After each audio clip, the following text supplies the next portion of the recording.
If you are wondering if you can use a non-OnePlus charger for your OnePlus 15R, then the answer is yes. You don't really need to purchase the original power adapter if you don't want to get a OnePlus charger specifically.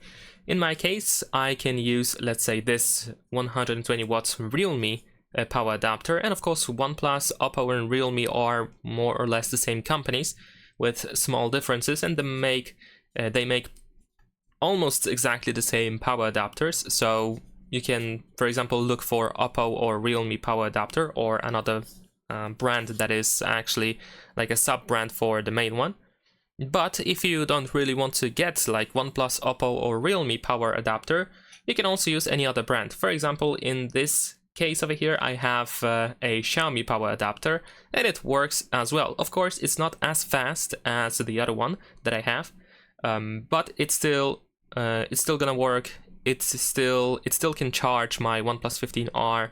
It's gonna be slower, but of course it's gonna work just fine.